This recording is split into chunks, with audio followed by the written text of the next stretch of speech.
We're live at the Haas for non-conference basketball action where the Red Hot Flashes host the Red Hot Whippets. Somebody's streak has to come to an end, and if you want to find out who it is, you have to stay right here and watch it live and free on the OH Report, and it's all coming at you next.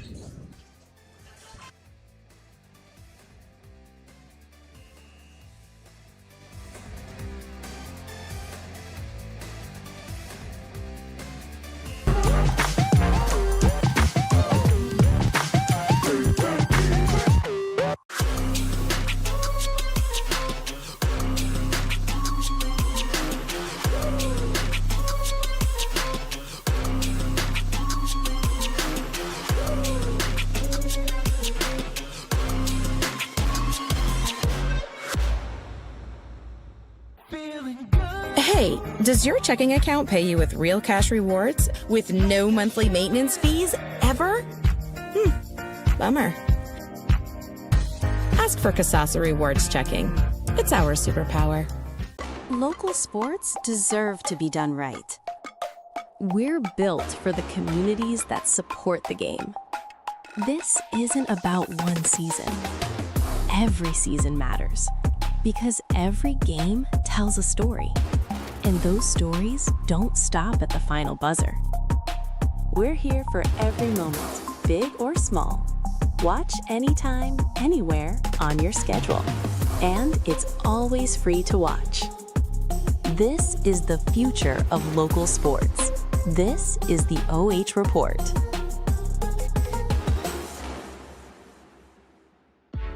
You have better things to do than to job hunt or scramble to find your next great hire. So let Spherion do it.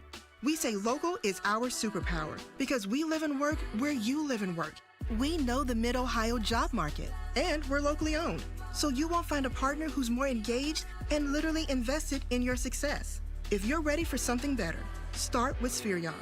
Visit us online at midohiojobs.net or call 419-747-7479. Okay, we got t-shirts. Anybody want t-shirts? At Mechanics Bank, we're more than your local bank. We're your neighbors, your fans, and proud supporters of our local schools. From touchdowns to goals, classrooms to communities, we're here for you. Because at Mechanics Bank, our home field advantage is supporting you.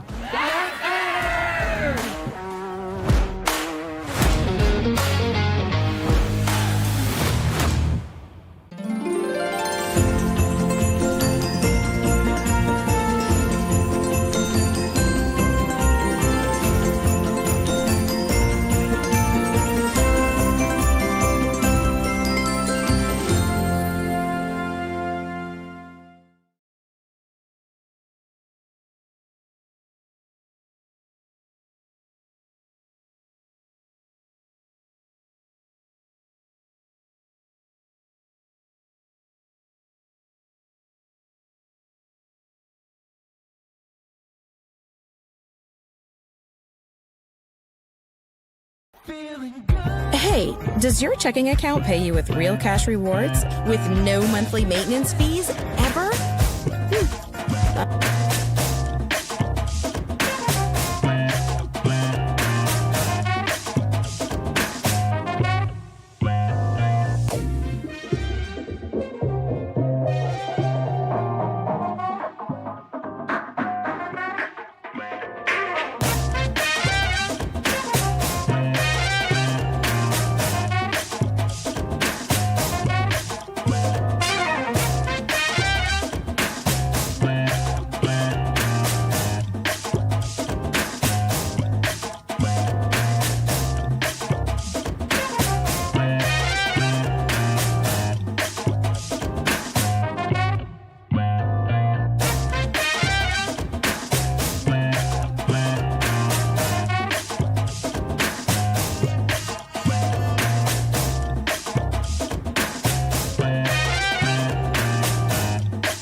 Josh Banks welcomes you into the Haas Gymnasium at Willard High School, where the 6-2 Shelby Whippets travel to Willard to take on the 9-2 Crimson Flashes.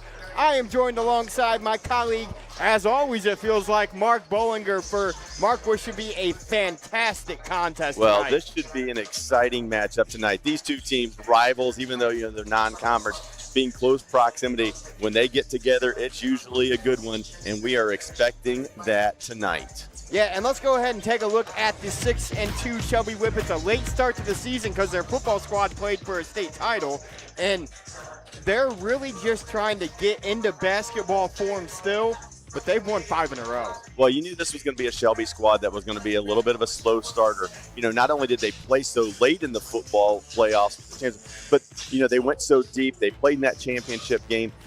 Mentally, physically, you've just got to recover from that. Emotionally, they have started to do that. Before the season started, a lot of us talked about the fact that this is a Shelby team that it may be a little bit of a slow start, but once you start getting into the end of January, February, they're going to really come together, and they're starting to do it already. Yeah, they come in averaging 58 points a game. Now, on the flip side of things, though, they are allowing 51. Not a lot of blowout contests, I would say, kind of like we've seen from the Whippets team from last year. But I think the plus side to that is you're winning those close games early in the season. Well, and you're trying to integrate a lot of different things. As you said, there's the slow start. They're a little bit younger this year. That Caden Paz, who's now enrolled here, is at Mary Harding a year ago. They're trying to get guys into some different roles, different understandings. And it's just going to take a little bit of time. And as we said, that late football start plus the injuries, you haven't seen a full Shelby squad really been able to get it together and get on a run here throughout the 2025-26 season. But our player spotlight tonight's kind of a Shelby staple the last 4 years.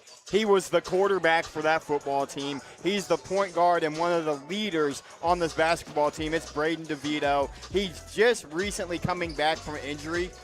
And how about the fact that I think we talk about it all the time. We've actually spoke with him about it. He's going to play Division I football at Air Force. And I feel like he probably could have went to a pretty good school on the basketball court as Absolutely. well. Just an outstanding athlete, outstanding young man. We've had the privilege of covering him, for 4 years now, and a chance to obviously interview him and talk to him, and just a great guy that, is going to be extremely successful at the next level. But as he goes, so goes this Shelby team. Forget the skills and everything else. The thing that he brings to any Shelby team that he's a part of is he is a competitor. He does not like to lose, and that the rest of those guys are going to match his effort. Big for Shelby to get him healthy and back out here on the court. But boy, do they have a tall task ahead of them tonight on the road. The Willard Crimson Flashes, led by head coach Joe Bedingfield, they had won 9 in a row before they lost to Margaretta last night. And they're shooting 55% from 2, 32% from 3, and probably a number they want to see go up. They're only shooting 67% from the line, but they're shooting 32% from beyond the arc, and a lot of that's from a sophomore and a freshman. Yeah, they are a bunch of young guys who are playing at a very high level. As you said, tough one last night, and what a weekend for Willard. You go on the road, big game against Margaretta, who's one of the best teams, in their division in the state. You play them in a close game, and then you turn around and come out tonight against a rival here with Shelby. But this Willard squad, as you said, went on a nice winning streak. The young guys are playing hard, understanding their roles, and this is going to be a Willard team that's going to continue as well to just get better and better as the year goes on. And we're going to quickly talk about our player spotlight. We'll come back into it after a commercial break, but it's the sophomore, Jackson Hall, about 24 points a game to go along with 4 assists and almost 3 steals. It's going to be a fun one tonight, as we said. 2 outstanding players highlighting 2 outstanding teams. We're going to take a quick commercial break as we get ready for tip-off here from the Haas. Hang out, hang tight, come back, and watch a great non-conference basketball game.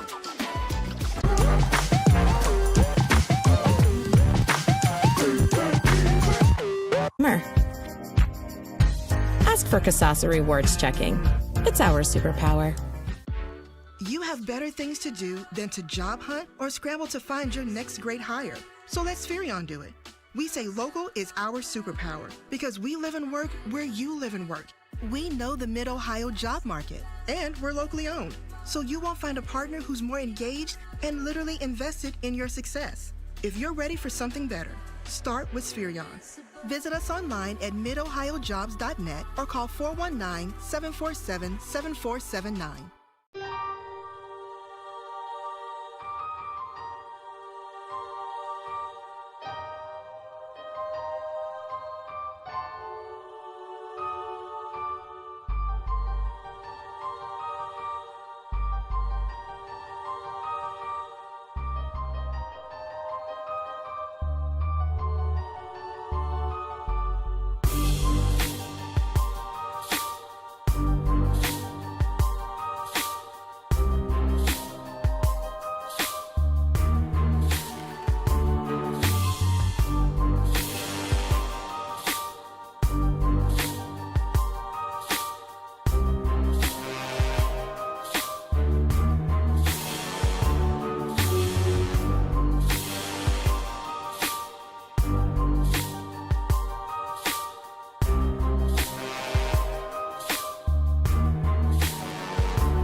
Just makes back inside the Adams, Albert, and Courage Agency, Inc.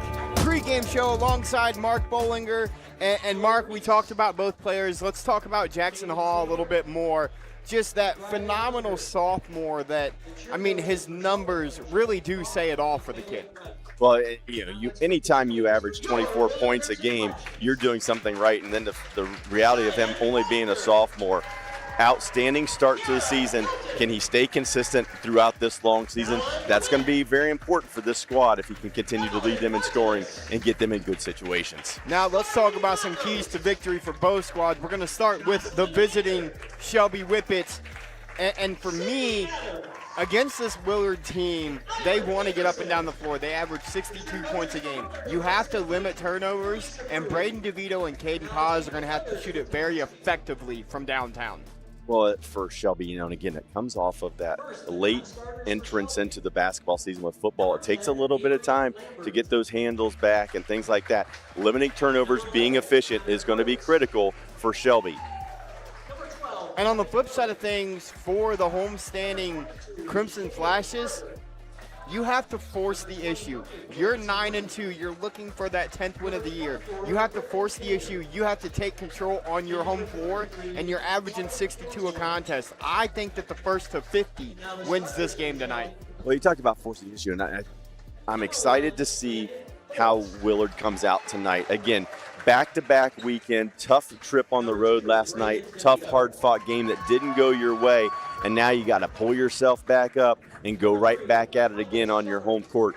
It's going to be interesting to see the emotional start to this, and I think, as you said, getting out, forcing the issue, trying to get some easy baskets early, crank up the defensive pressure. That's one way to get your kids right involved from the tip. Well, and I think when you talk about Willard, as we're going to bring in the screen here, and we'll look at the Willard lineup, when you talk about the Flashes and you look at their 2 losses this year, they are to a very talented Sandusky Perkins squad.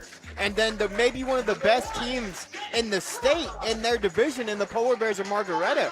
Their 2 losses are nobody to slouch about. No, and that's exactly the kind of thing that I like about coaches who go out and play a challenging schedule. Get these guys prepped so when it comes tournament time, they're not seeing anything that they haven't seen before, and they've been in situations and they understand what it takes to succeed. I love tough non-conference games.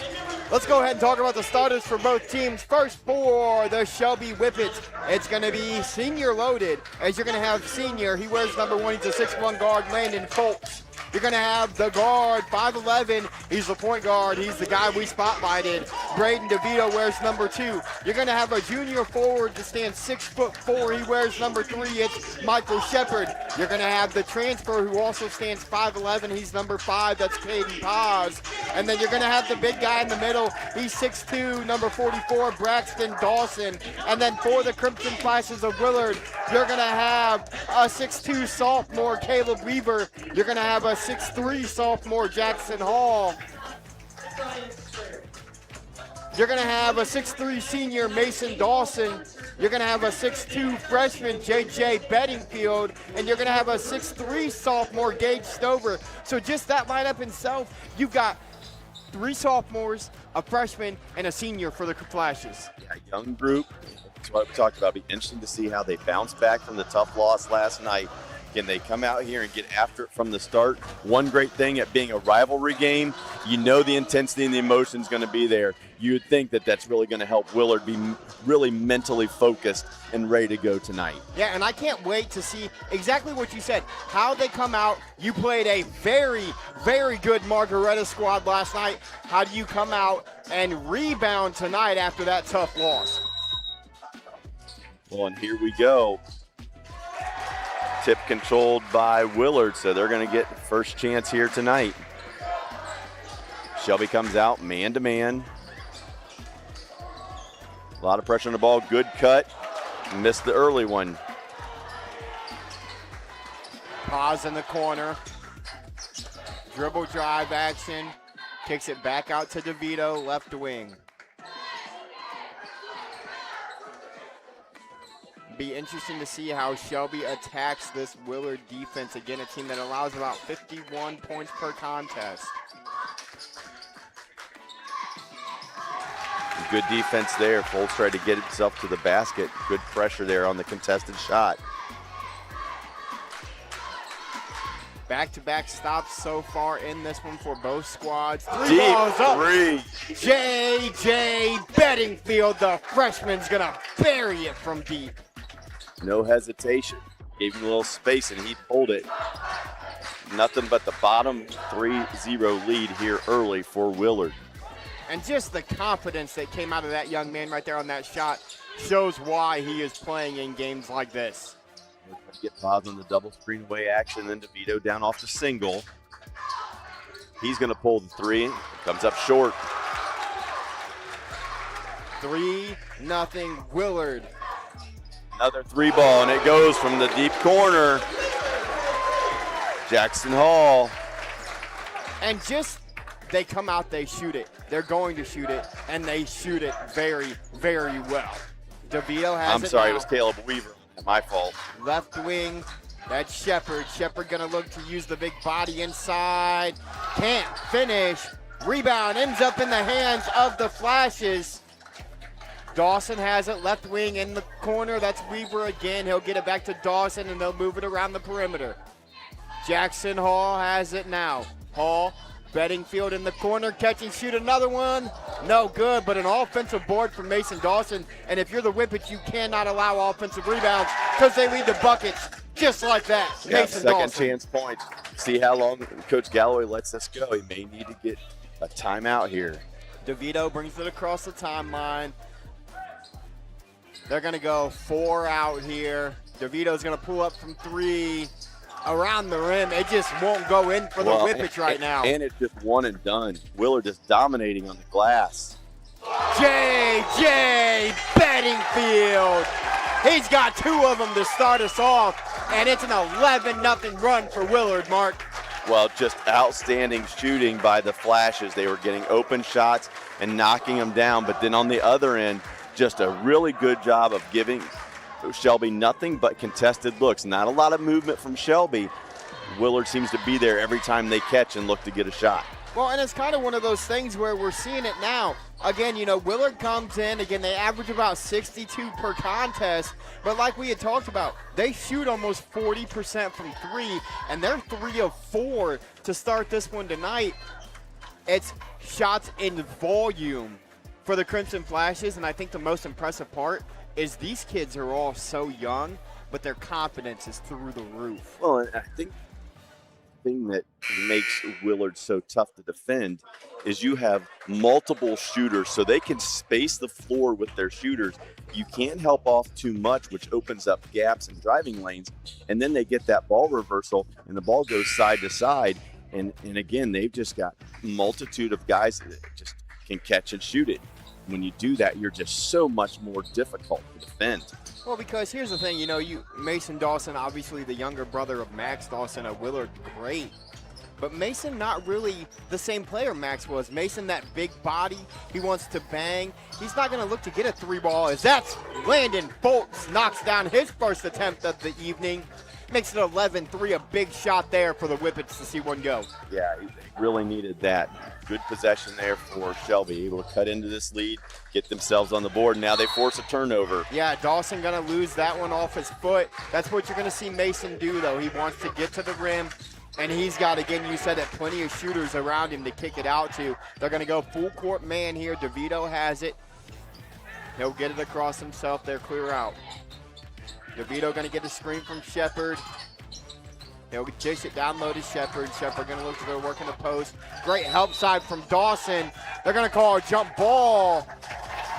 As that was because of Mason Dawson's help side defense. Yeah, the help side came, they had to double in the post. Shepard powered through, but the official ruled that it was going to be a jump ball. DeVito to inbound. They were in a box set. He gets it to Paz, right wing. DeVito wanted it back in the corner. Great defense from Caleb Weaver, but now he's left open. Too much space for Braden DeVito. As that's a 6-0 run for the Whippets. Yeah, and the threes are raining tonight. That's 5 made threes so far in this ball game.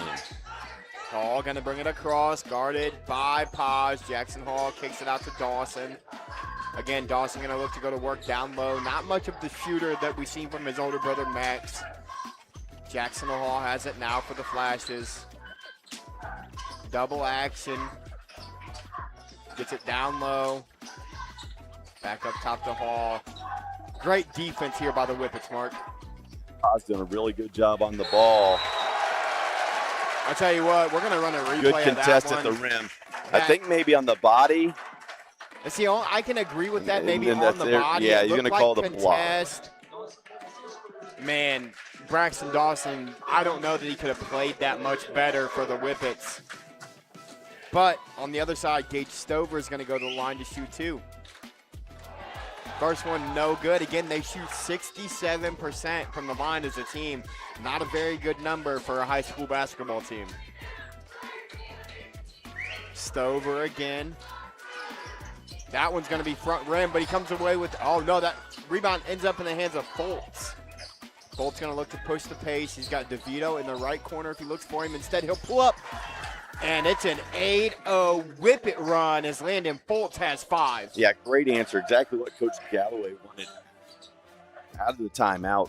11-0 start, gets the timeout. Shelby, his team has responded. And now a rip by DeVito. It's going to go the jump ball. It'll stay with Willard, but the Whippets have responded. Cut this lead to 3. And that's kind of Braden DeVito saying, I'm guarding a freshman. I'm going to put pressure on him and make him feel me all night long. Well, a little bit of a strength difference there. Braden Yes. DeVito, well put together, strong young man. He gets up into you. If he gets a little piece of it, almost over and back. It Yep, is and going to they be got over it. and back. Absolutely it is, and you'll see it right here on the Adams, Albert, and Curry agency. They get it into Hall. Dawson was in the front court when the pass was thrown. He did not reestablish himself in the backcourt before he got possession. So it'll be Shelby basketball, Foltz to inbound. He'll get it into their point guard, Braden DeVito. We talked about, Shelby getting accustomed to playing in the late start and things like that. One thing you have to remember, too, with Caden Paz, as you see Foltz get the basket and the chance for an and one. But, Caden last year at Marion Harding, he had the ball in his hands almost every possession. So now he's making an adjustment, playing off the ball. As DeVito's handling it a lot. A little bit of a different style this year for Paz and a way to have to play the game. But what we've already seen tonight, and here's the most dangerous part, I think, about this Shelby team. You've got a couple guys who are still kind of new to the system. Landon Foltz came in last year from Ontario. Caden Paz comes in this year. But they fit Coach Galloway's system so well because of their ability to shoot the ball and attack the rim. And you're not even talking about the defensive end. You know, there's two guys that when they want to really get up into guys, they can put a lot of pressure on the basketball. I think that's what makes him so dangerous. Yeah, absolutely. The officials are having the conversation. They're going to count the basket. Landon will go to the free throw line, chance to tie it. So Willard jumps out with 11-0 run to start this game. Shelby has a chance to put 11 straight themselves. Jonas Hackett's into the game as Fultz knocks down the free throw there. And that's an 11-0 run for the Whippets. Yep, just like that, we're back to even. Dawson has it for Willard, guarded by Shepard. To Bedingfield, again guarded by DeVito, and their three guards with Fultz, Paz, and DeVito might be the three best guards defensively in the league. I mean, I know we got to talk about Eli Snyder and Chase Smith at River Valley when it comes to backcourt. As the chair gets pulled out from underneath the Willard player, they're going to call it a kick ball. We'll take a look at that one again, as it looked like the just kind of got pulled out from underneath him. I didn't see. Yeah, I don't see a kicked ball at all. Yeah, I'm not sure, but they're going to give the kickball turnover. So third turnover here in the first quarter for Willard. DeVito now will bring it up. DeVito picked up by Jackson Hall. Again, he's going to get a screen from Shepard. DeVito's going to get all the way to the rim.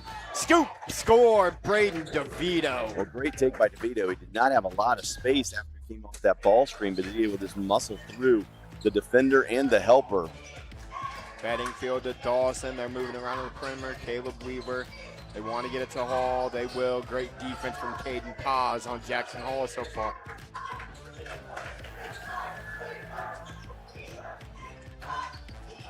A lot of open post offense here. 5 out.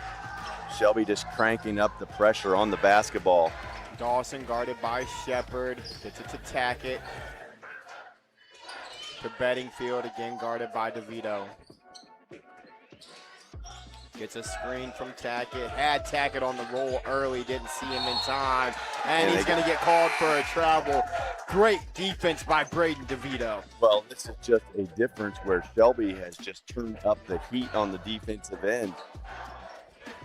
And for Willard, unfortunately, this is one of the things that goes along with the youth. No matter how talented you are, it's that consistency and being able to take care of things as the pressure's cranked up a little bit. Gotten a little bit timid. We'll see if they get back into attack mode here on the offensive end as they were in the first few minutes of the game. As Gavin Miller and Avery Lambert, two seniors, will come off the bench for the Whippets. This is Lambert. Great find to Dawson, unable to control it. DeVito in the corner. Fall away three. Friendly roll in the away confines. Braden DeVito. 16-0 run for the Whippets. Yeah, when Braden let that one go, it looked like a definite miss. Able to get the nice roll and finish. Great crossover. They'll get it outside. Mason Dawson will hoist. Not really his game. Offensive rebound, though, by Weaver. Gets it to Hall in the corner. They are unable to find the bottom of the net right now. DeVito has it. DeVito, one of those guys, too. That volleyball line is his range. I want you to see the confidence growing here with Shelby. Slow start, able to get a bunch of stops in a row, get some makes. Lambert, down low, that's Griffin Yeager. Griffin, good footwork. He'll spin and finish. Griffin Yeager with great footwork in the post. Well, good decision. They were going to probably be close to calling it 3 seconds on him. Instead, he just spun and scored. Oh, Bedingfield in the corner. They couldn't miss in the first 3 minutes. They haven't found one since it's 18-0 Shelby run, and we're inside of 20 seconds. Yeah, Willard made their first 3 threes. They've missed their last 4. 11-0 start for Willard, 18 in a row here for Shelby. I expect the ball to be in the hands of number 2 as we get down to 10. Back to Lambert, to Yeager, top. Great find. Ends up in the hands of Dawson, though, and he's got a chance to go all the way coast to coast. At the buzzer, they're going to call a foul. And that's a careless foul for Coach Galloway and the Shelby Whippets. Well, just a bad turnover too early on the clock allowed Willard to get that late possession. They have a chance to step the line here. See if Dawson can break up this 18-0 run.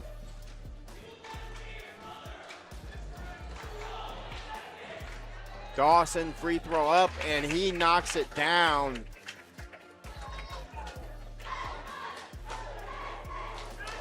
Dawson gonna look to go 2 for 2 and make it a 5-point game as we got 7/10 of a second left in quarter number 1. That one's gonna be no good, tipped around, and after one, the Shelby Whippets go on an 18-1 run and lead 18-12. We'll be back for quarter number 2 after this commercial break.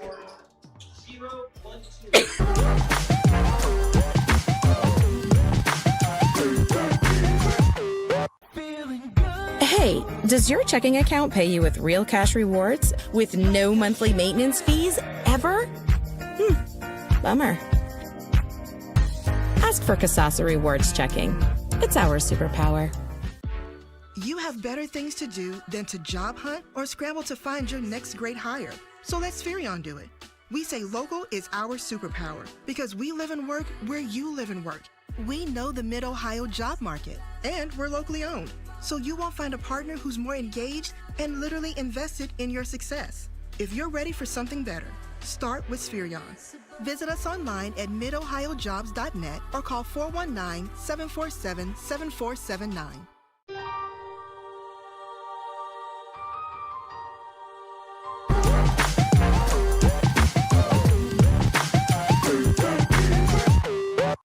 Josh Banks back inside the Haas with you guys as the Shelby Whippets close out quarter number 1 on an 18-1 run. I am joined alongside Mark Bollinger, and Mark, it's already been a game of runs, and we're only 8 minutes in. It has. Willard got off to what seemed like a perfect start, jumping out 11-0. But Shelby took the timeout and promptly responded. 18 in a row. Now they start second quarter. Air ball there. Shepard there for the rebound. Put back. There's Shepard's first 2 of the night, and just their ability to kind of do what they want. This will be Caleb Weaver. He'll go up. 2 points. Sorry, Jacob Weaver. And right back at him comes DeVito. Missed it. And they're going to call a foul on Shepard. You'll see it on our Adams, Avery, and Curry agency. The hand was kind of in the ball of Caleb Weaver. Shepard came kind of into the arm on the backside. Might be one that you can let go, but they're calling it pretty close here so far. Dawson gets it back, and they'll clear out for him to kind of break this himself. He's picked up by Shepard in the backcourt. Gets him on his hip. I would almost like to see Dawson go ahead and finish that. He got Shepard on his hip.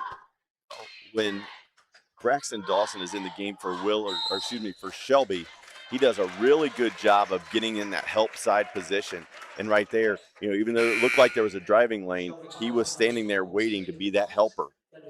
That foul is going to go on Caden Paz, a little extracurricular trying to get through the screen as J.J. Bedingfield and Gage Stover, starting lineup, back in the game. Well, a couple early fouls here in the quarter for Shelby. Something you don't want to do. You have a Willard team that struggled to score the last 6 minutes of the first quarter. You don't want to give them some early fouls and allow them to get to the free throw line. Bedingfield to Dawson, left side, in the corner. It's Jacob Beamer with it. He'll hoist one from 3. Jacob Beamer off the bench has 5. Paz has it now, yet to see him take a shot. DeVito's not afraid to hoist, and it won't fall. Dawson looks to push the pace for the Flashes. Well, it has been feast or famine for both these teams. When you shoot the volume of threes that these teams shoot, you can go through stretches where you can put up a bunch of points in a hurry, or you can go through scoring droughts. Jackson Hall has it now for Willard. Back to Dawson, to Hall. 1-4 low set, ball screen at the elbow. Dawson got what he nice wanted. Footwork, got to spin. Got the look he wanted, unable to finish, and Landon Foltz will push the pace now for the Whips. Gets it to Paz. That's his favorite thing to do, Caden Paz, to shoot the 3 ball. That one will not fall, but that's his first shot of the game, Mark. First look of the game for Caden. It was a good one. The one just didn't go down for him. As Caleb Weaver will come back into the game, replacing Hall. Dawson again has it. He'll clear out. He's got Shepard on him in the forecourt. Shepard Great screen from Stover. Oh, Shepard got away with one there. Not on the first one, but on the second one. Good battle for the rebound there for the Flashes. That rebound ends up in the hand of Fultz, though. Great find. How about the pass from Fultz to Dawson? Just unable to handle it. Lefty one-handed pass. Dawson had a wide open layup. And they got him. Last time down the court, Shepard got away with a little bit of a two-handed push. This time the official was watching him. Well, and here's the thing. If you're going to have Shepard guard Dawson coming up the floor, you're going to have help. Because Shepard's a big, and he plays like a big. Dawson's a 6'3" guy that can play the guard spot. Almost, Shepard, too, as a compliment to him. He's just a strong kid. And any kind of contact with him is going to look a little bit worse than if it was somebody who was smaller. Great backdoor find. Unable to finish, though. Offensive rebound, no. It ends up in the hands of the Whippets. Yeah, Willard, good job of finding the screener after the screen. A lot of times that screener's the man open. Connor Hart's into the game. Caden Paz from the corner. Long. Rebound ends up in the hands of the Flashes and Jackson Hall, who's back into the game. Hall held scoreless here in quarter number 1. Gets it to Weaver.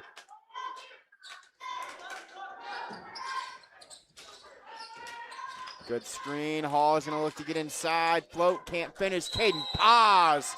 He's going to come away with the rebound, and that foul is going to go on the big fella, Gage Stover. Paz in there doing the dirty work on that backside. He's able to clear a little space, go up, fight through contact, get the foul. Good job by Paz there. Yeah, great job by Caden to get the rebound and force the foul on Stover. Now DeVito. We're about 3.5 minutes in here, and you see Shelby only 2 points in the quarter. Dawson back to Fultz. That's not the person you want to leave open, guys, but he misses that one. Landon Fultz is not going to miss a look that wide open very often. Mason Dawson has it now. Looking to go to work in the post against Braxton. Good defense. Great post defense. Beamer back to Dawson.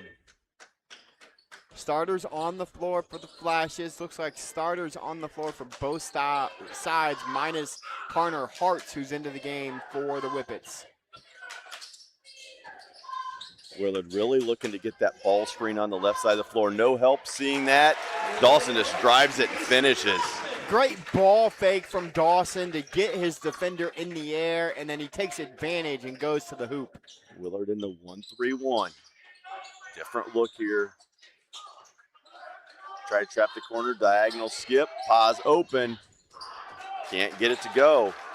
And if you're Willard, you'll take that shot, but that skip is what they're going to look to do every time. Is J.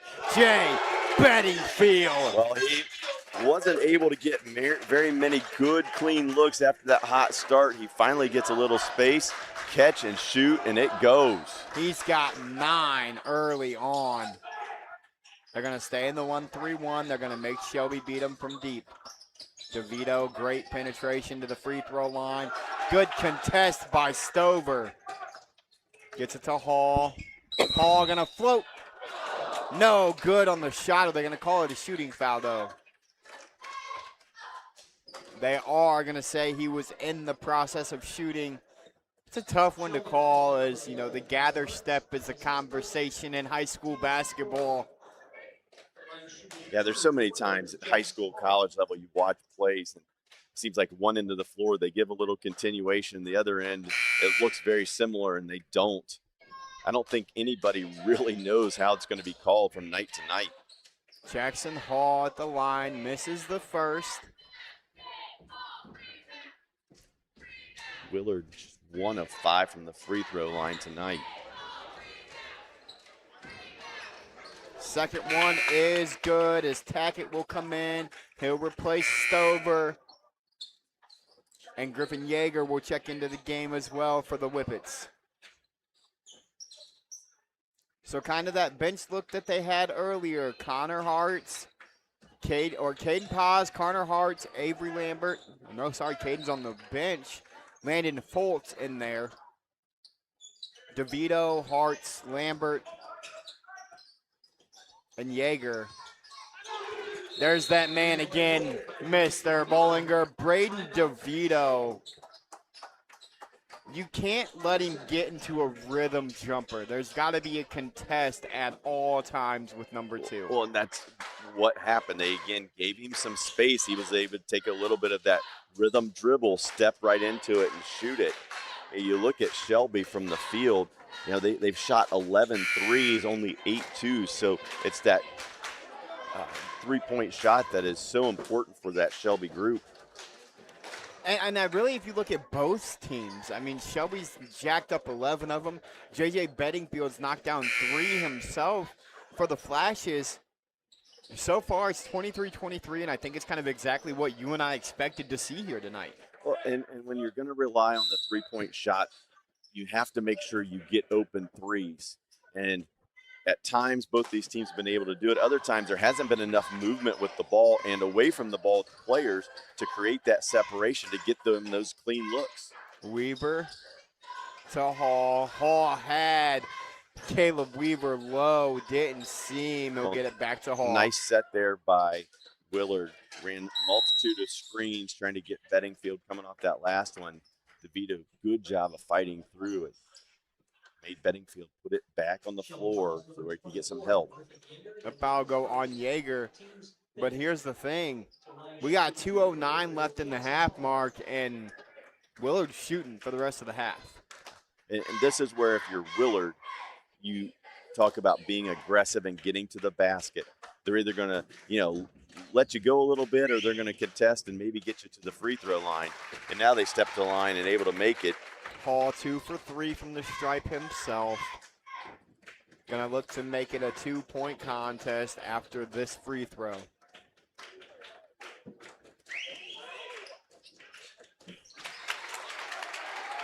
You know, for missing this first one, those last 2 were pretty They pure. were pretty good. You know, stepped up there with confidence. DeVito gets to the left. He's going to get all the way inside. Pull-up jumper. Braden DeVito. Is there anything the kid can't do? Well, that's just DeVito making a play, breaking down a defender, getting to the spot he wants to get to. Again, there wasn't a lot of movement off the ball. That was just an individual effort by DeVito. And, I mean, they are absolutely face guarding number 33 right now for Willard, J.J. Bedingfield. Dawson looks to get inside. Bedingfield, great ball fake. He'll step into another one. J.J. Bedingfield's got 4 of them. They did a good job initially running him off the three-point line, but he just used the ball fake relocation. Pulled that up with clean look. 28-25, Willard. Yeager. That's going to be an all-offensive foul. And that's exactly what you want to see if you're Coach Bedingfield. You know, Jonas Tackett slides over, beats him to the spot, takes the charge. And that one wasn't questionable. Well, no, and you know, there's another situation where understanding your roles and what you do well. Tackett comes into the game. You know, he hasn't scored, but, man, steps over. He's waiting on it. He saw that drive coming the whole way, took the charge, gets the turnover. Big play there by Tackett. Hall going to look to get inside. Paz playing great defense on Jackson Hall. We're inside of a minute. Well, that's something we haven't even really talked about is, you know, Bedingfield. 3. How about the freshman mark? J.J. Bedingfield's got 15 here in half number 1. And they have 7 made threes as a team as they open it up to a 6-point lead. DeVito in the right corner. He's left open. He's got an answer. Anything you can do, I can do better, and I'm going to shoot it deeper. He's got 16. Well, these defenses that Willard is showing Shelby has just forced Shelby into a situation where they're just shooting it over the top. They're not trying to really penetrate the gaps on a lot of possessions. Just looking to shoot over the top. DeVito got another one to go. Tried to set a flare there for Bedingfield as we're inside of 5. See if he gets a ball screen, if they just go 1-4 low. Dawson, turnaround shot, no good. At the half, the Willard Crimson Flashes take advantage in the second quarter. They're up 31-28. Don't go anywhere, folks. We'll be back for halftime stats and analysis after this commercial break.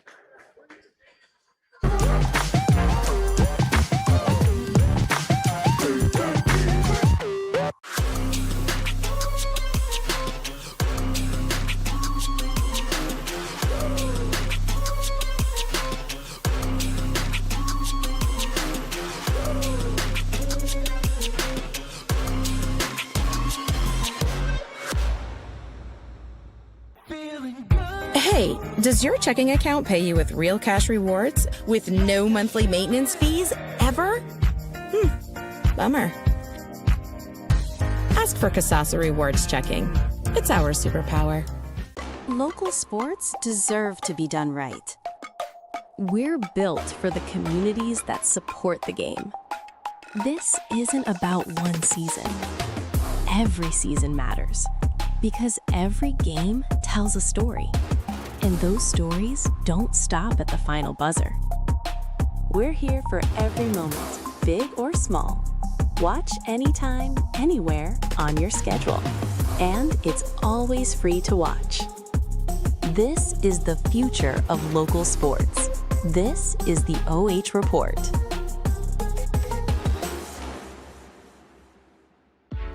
You have better things to do than to job hunt or scramble to find your next great hire. So let Spherion do it. We say local is our superpower because we live and work where you live and work. We know the Mid-Ohio job market, and we're locally owned. So you won't find a partner who's more engaged and literally invested in your success. If you're ready for something better, start with Spherion. Visit us online at midohiojobs.net or call 419-747-7479. Okay, we got t-shirts. Anybody want t-shirts? At Mechanics Bank, we're more than your local bank. We're your neighbors, your fans, and proud supporters of our local schools. From touchdowns to goals, classrooms to communities, we're here for you. Because at Mechanics Bank, our home field advantage is supporting you.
back here. I want to give a quick shout out to all of our sponsors this evening. Josh Banks back. Want to give a quick shout out to all of our sponsors this evening. Adams, Albert, and Curry Agency. Mechanics Bank, Richland County's only independent community bank. Sutton Bank, earn the cash reward of your choice for doing simple activities with Kasasa. Thank you to those amazing sponsors, especially to Adams, Albert, and Curry Agency, your pregame, postgame, halftime sponsor, your scoreboard sponsor, your instant replay sponsor, your player of the game sponsor, and your free throw sponsor. We couldn't do what we do here on the OH Report without the support of these amazing folks. Hang tight, folks. We'll be back for halftime stats and allowances in just a few minutes.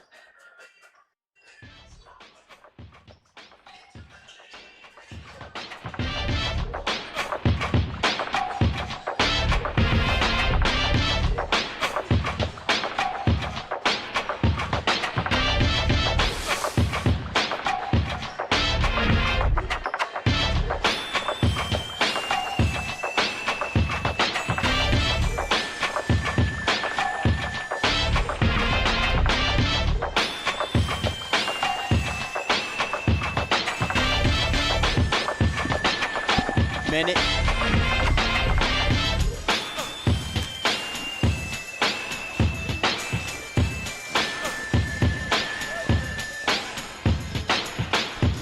Hey, next Saturday, you want to call a game with me? Harding River Valley? Okay. I'll shoot Brian a text, run it by him.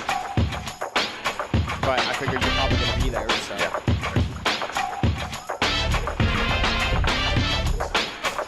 Shouldn't be much of a. Yeah, the first one's closer than I thought it was.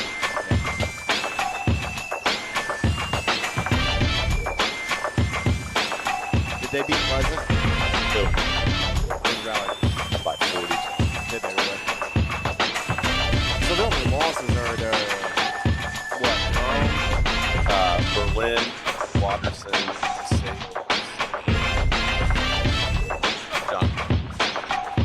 So all schools are bigger. All the same, yeah. Yeah, DeSales is bigger. I mean, they're solid. That should have been close.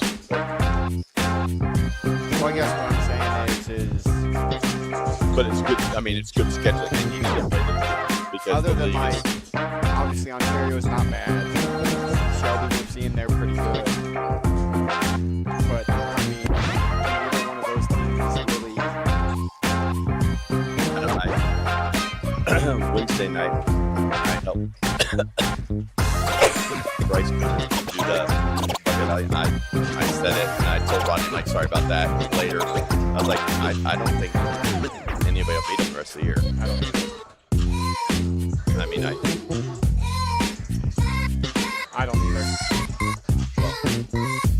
Ontario gave him a heck of a game, but Ontario is carried.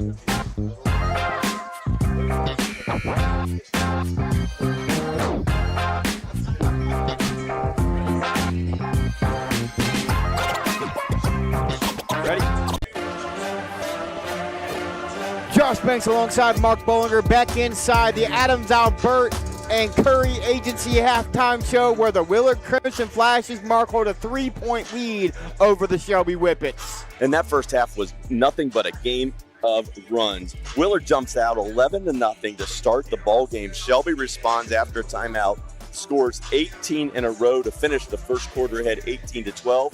Then the second quarter, Shelby increases the lead a little bit, gets out to about 20-15, and then Willard goes on another big run to end the half, and they currently lead 31-28 here at the break. As you see the breakdown of stats from half number one, Shelby was 6-2, 5 threes, 8 boards, only 2 turnovers. They commit 6 fouls. They go 1 of 1 at the line. And Willard only knocks down 3 twos. They go for 7 threes, 14 boards, 4 turnovers. They commit 3 fouls, but they shoot 50% from the charity stripe. As we're going to bring back up your scoreboard, and it's going to start 2 points for Jackson Hall, his first 2 of the contest. Well, Hall's been a little bit quiet here, but nice start there to get him going. And it's basically been a 3-point shooting contest. And thank you, Landon Foltz, for making my point. Landon Foltz has his second triple of the evening, and I mean, nobody can pull away. So 6 threes made on the evening for Shelby, 7 for Willard.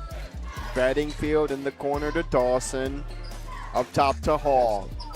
They're looking to get a flare again for Bedingfield. Yeah, tried to bring Bedingfield off that screen, and then when it wasn't open, they tried to get a little flare action on the other side. Nothing there. Good defense so far by the Whippets, as this is Caleb Weaver with it. Double down screen, quick pitch, nice ball fake by Dawson. Oh, good look. Stover unable to finish it, but the extra pass by Dawson, great ball fake, and then the find is just outstanding. Very unselfish there, Mason Dawson. Great job getting the defender off his feet, attacked the basket, saw the helper move, and as soon as that helper moved, dropped a dime to the backside block. Quick shout out to everybody watching on Facebook. I see everybody out there. Kathy Dodge, Phyllis Hemmingberger, Dwayne Walt, Tawny Cox, Linda Gano, Travis Downs. DeVito has it for the Whippets. 34-31 as Stover knocks down 1 of 2 from the pipe. Try DeVito, skip feed. Shepard's going to get called for the travel. It's one thing you see a lot, I think, at any type of high school or middle school basketball is they want to take that step before they put the ball on the ground. Well, and so many times that travel is a result of the player catching it and they're not in an offensive position or an athletic stance. They're standing straight up and down instead of catching in an athletic position ready to explode out of that or catch and shoot. They're standing straight up and turn it over. And on the other end, Jackson Hall to the rack. Jackson Hall got the Braxton Dawson switch, right? And he took advantage. He's got the and one opportunity. He's looking up for point number 8. Yeah, 4 quick ones here in the second half. So it was a little quiet in half number 1. He's come out here in half number 2, put some points on the board early. Hall free throw up. And good. He started 0 of 2 and he hasn't missed since. 37-31 flashes. And Willard continues to change some looks here. 2-3 zone action, kind of a matchup, and making sure that DeVito is never on his own. He gets no space. Yeah, we're going to have 2 hands on him. We'll see who they call that on. They're going to call that on Caleb Weaver. Kind of got 2 hands extended as DeVito dribbled through there. Go box set for Shelby. For the ball to go back to DeVito here off the inbound. Instead, Foltz with a good cut. It'll stay with the Whippets. Foltz made a great cut right down the lane. DeVito found him, just left it a little short. Well, and maybe that's one more if you're Foltz, you've got to catch it at a higher point or you've got to come down and then go back up. Foltz will hoist a 3, though. No good. Rebound to Weaver. Weaver gets it to Hall. Hall, step back 3. No good. Rebound. Landon Foltz. That was a little bit of a force. Contested look. Thought he could have given it up and maybe got it back for a better shot. Behind to Shepard. Shepard up and under. No good. Rebound ends up in the hand of Stover. Dawson has it now. Mason Dawson. Spin move. Back to Stover. Tried to get to Hall. He eventually does. They're going to Get it to Stover. Looks like they're going to set a screen. Nothing doing, though. Jackson Hall has it again. Hall going to look to use that length. Jackson Hall with the strength to finish 39-31. Run here by Willard to start the quarter. See if Shelby can respond. Bolt's going to miss that one left. Out of bounds. It'll go to the Crimson Flashes as Griffin Yeager will come in, replacing Shepard. And, you know, we talked about it at the end of the first half, at the end of the first quarter. It's been a game of runs, and Willard's on one here to start the second half. Yeah, and I think as, you know, time goes on, one of the things you're going to have to see out of Shelby is they're going to have to find a way to get some easy points in the paint. They really don't have an interior presence where they're able to throw the ball to the post or get something on a mid-range, unless it's DeVito or somebody on a dribble drive. Beautiful job sharing the basketball there by the Flashes. Yeah, Stover fed Bedingfield, and then he cut down the middle of the lane, and then he fed Stover back, a little give-and-go action there. And you can't ask for anything better if you're Coach Bedingfield than what you've come out here and done to start half number two. Right. And that's one of the adjustments you've seen here at halftime is Willard has played the first half. They see that unless it's off the dribble drive, and it's typically been by DeVito, Shelby is not getting any paint touches or anything close. So they've just extended that pressure farther out, and they're taking away the open three, and they're going to force Shelby to try to find some offense somewhere else. They're going to get it down low, up and under. Gavin Miller is going to get his first two. There they found some space, able to get it baseline.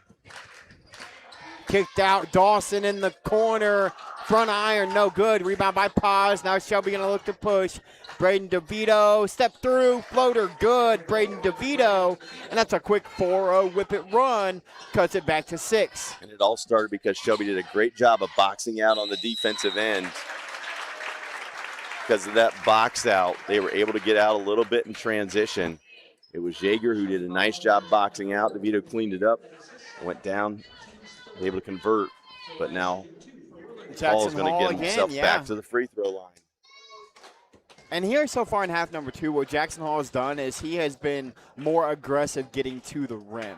As he'll miss the first, he's kind of got to the rim at will so far. Well, a lot of times when you have a guy who is struggling to shoot a little bit from the perimeter, that's what you want. Attack the basket, get yourself to the free throw line, get in a little bit of a rhythm. All of a sudden those jumpers start falling. He makes the second. Lead back to 7. Willard continues to match up in that 2-3 zone. DeVito catch and shoot three is going to be short. Save, but it ends up in the hands of Dawson.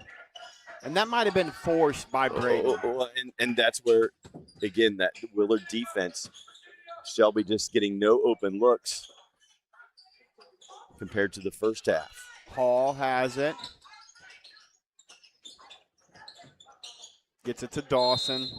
Coach Bedingfield going to take a 30-second timeout as they were kind of out of sorts there on that possession as it's 42-35. Yeah, they were trying to run a set, and it wasn't what Coach Bedingfield wanted. The execution early in the set wasn't there. He just took the timeout so they didn't waste the possession. Lori, apologize for the music in the background. Hopefully that issue has been taken care of. Travis, the varsity game started right around 7:15, 7:30 tonight. They had freshman first. Willard won the freshman game on a buzzer beater 3. And then I'll have to double check the JV game. I don't remember who won that. I believe it was Willard 56-47, I believe the score was. So Willard looking for the clean sweep on the evening. 42-35 your score, 3:27 left. And after Coach Bedingfield, you burnt the timeout to try to make sure you run the right set. See if this young group comes out and executes the way he wants. They're going to go 1-4 low set. Dawson, Beamer, Hall, Bedingfield, and Tackett on the court. Double came, Hall hoist a 3 ball. Front rim no good. Rebound by Paz. Pa's going to look to go coast to coast, but it's going to be an offensive foul. The second charge we've seen the Flashes take tonight. Tackett took one earlier. That time Mason Dawson slides over, takes it. Those are game-changing plays that a lot of times don't show up in the scorebook.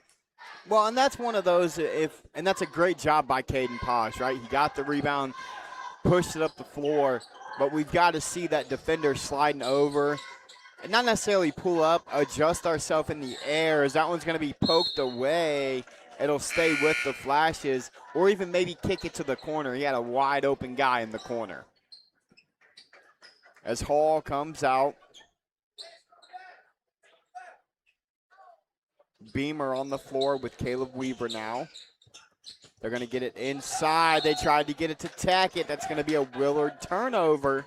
Shepard got his hand in there, was able to deflect that then off the Willard player.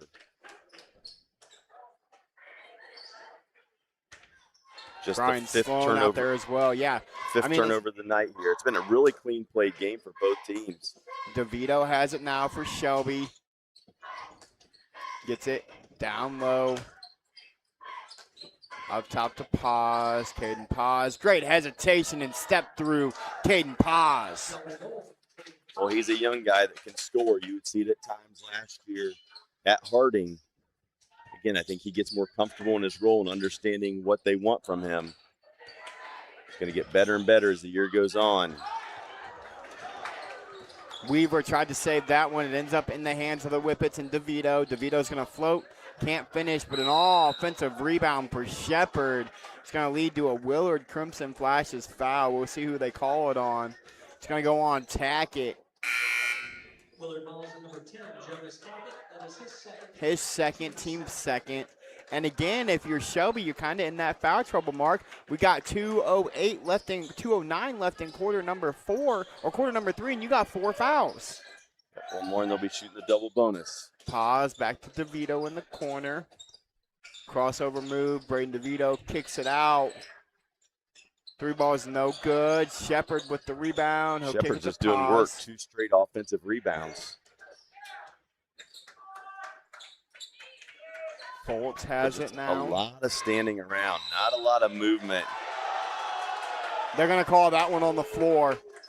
As you'll see it here on an Adams, Albert, and Curry agency replay. Definitely on the floor. It happened in the middle of the jump stop. Yeah, this matchup zone that Willard has been playing has created some lethargy here by the Shelby offense. They're just not real sure what they want to do as they turn it over off the inbounds. Jackson Hall, little spin move. Left-handed finish. Jackson Hall has had himself a second half. He's up to 13 now. He had 3 at the half, 10 here in the third. He made up his mind he was going to get to the rim, and he did. Big minute and a half here for Shelby. Down 7. Can they stay at this? And there you go. Big play there by Shepard. They're going to call a travel. We'll take a look at it here on the replay. That was just a catch and gather. I don't see a travel there, folks. You've seen it yourself on the Adams, Albert, and Curry agency replay. When you have guys that will Euro step and take 2-3 steps around a defender or at the rim, I don't know how you can call a travel on that where it's just a catch and gather and finish. Unless there was a hop there that we couldn't see on the replay after he gathered, I have no clue, folks. But it's a turnover for the Whippets, and they're going to get DeVito now on the foul.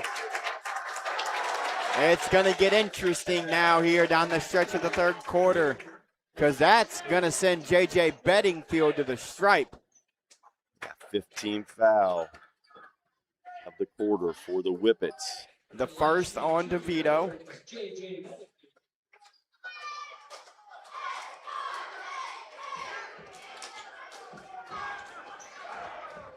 J.J. Bedingfield, the leading scorer so far tonight with 15, looking to add 2 more to it. The first one's up and pure through the net.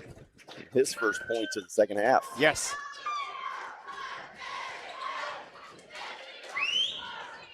second one around the rim. It went in. And it's a 9-point Crimson Flashes lead. 1:06 left in quarter number 3. DeVito has it for Shelby. Going to show the double at DeVito, make him give the ball up. Tried to run through the passing lane. Dawson called for the foul. Just the team's 4th. Yeah, they're going to extend that pressure, like you said, to that kind of half-court trap area and really look to force somebody other than number 2 to beat them. Well, especially, late game, end of quarter situation here. You want to make sure if you're Willard that DeVito is not getting that last shot. And they're going to call the charge on Landon Foltz. Yeah, I mean, you can see it there. He's set. The 3rd charge taken by Willard here this evening. So 8 turnovers on the night for Shelby, and three of them have been offensive charges. Yeah. Dawson will inbound, 55 seconds left. Jackson Hall has it. A big 3rd quarter for Hall. Paz just relentless on the basketball. Bedingfield back to Dawson. JJ has it again.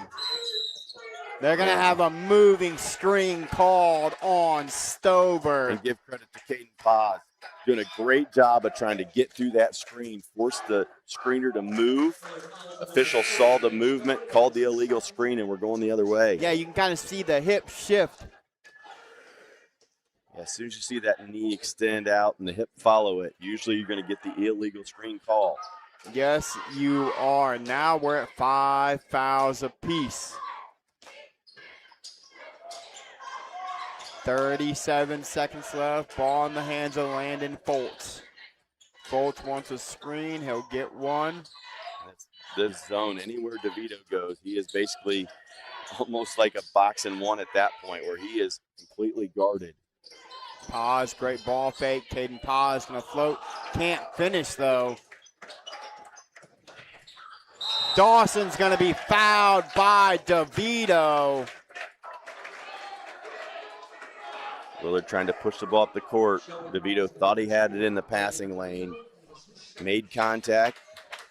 I think the right hand was good for DeVito. I think the left hand was a little lower. The trail got him hand on the hip. And that was the call. Now Dawson will go to the line to shoot 2. Chance to get it to double digits here, going to the 4th. He can make the free throws, they can get a stop at the other end. Mason's first free throw is good. 10-point contest now.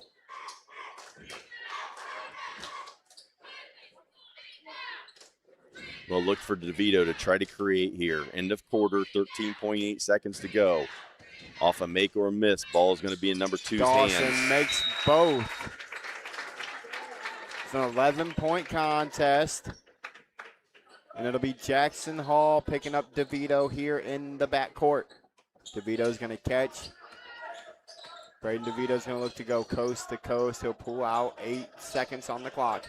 He'll get a screen. He'll kick it to Foltz. Landon Foltz almost has it poked away from behind. It's all the way inside. He's unable to finish, and we're going to have another late foul on the Whippets on the rebound.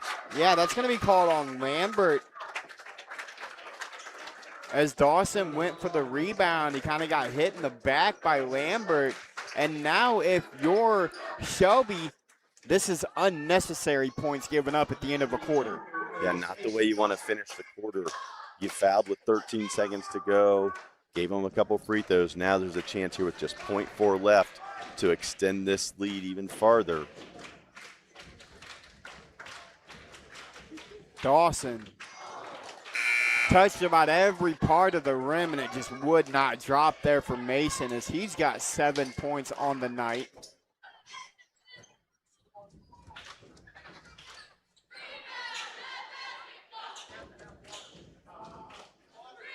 Dawson's second attempt. That one's going to be front rim, no good, and that's going to do it, folks. Your score after 3 complete. The Willard Crimson Flashes 48, the Shelby Whippets 37. We'll be back for the 4th quarter after this commercial break.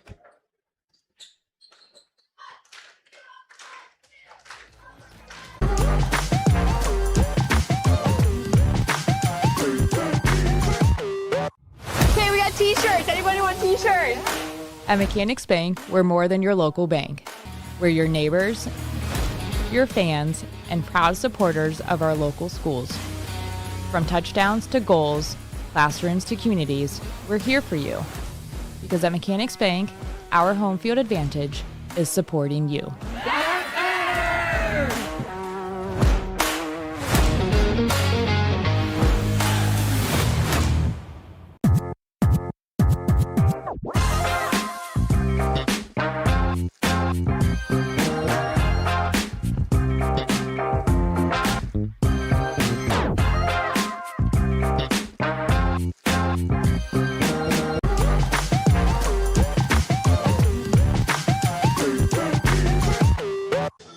Josh Banks alongside Mark Bollinger back inside the Haas at Willard High School, where the Crimson Flashes have an 11-point lead over the visiting Shelby Whippets, Mark. Well, and for Shelby, it's just a matter of who's going to step up. You have two scorers, and you see this with so many teams in the area this year, is they've got a couple of scores, but who is going to be that third guy that they can go to get points? Foles and DeVito have combined for 29 of the 37. Can they get somebody else to step up to give them a threat on the offensive end?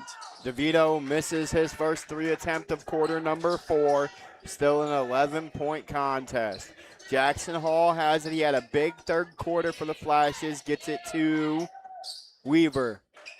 Looking to get Bedingfield coming off the screen. They will. J.J. Bedingfield to Weaver. Gets a screen from Stover. Down low. Stover. Big, strong finish. Gage Stover. Nice job of getting to the basket, going up through contact, and finishing. Caden Paz tried to feed it down low to Braxton Dawson. Nothing doing. Another turnover by the Whippets. And after a really clean first half, the turnover bugs kind of bit the Whippets here in half number 2. Yeah, 9 turnovers now for the game after just 2 in the first half. You see Shelby extending the court, trying to change something here, and they're able to get the turnover. Right now, playing the half-court game against Willard is not working, so you have to change something up here in the last 7 minutes. That possession resulted in a turnover. Yeah, Dawson tried to skip it to Weaver on the left side. A little bit too high. And they're going to call Jackson Hall there. That's kind of one of those. They called that same foul on DeVito earlier. They have to call it there on Hall. 2 hands extended into DeVito's hip. Right, and just a bad foul at midcourt. You know, I know DeVito has range, but he wasn't going to pull it from the W at midcourt. DeVito now is going to bring it into the front court. Double high ball screen. Not a horns look, but a stack look out of it. And he got Blocking the block. Foul. Good call by the official.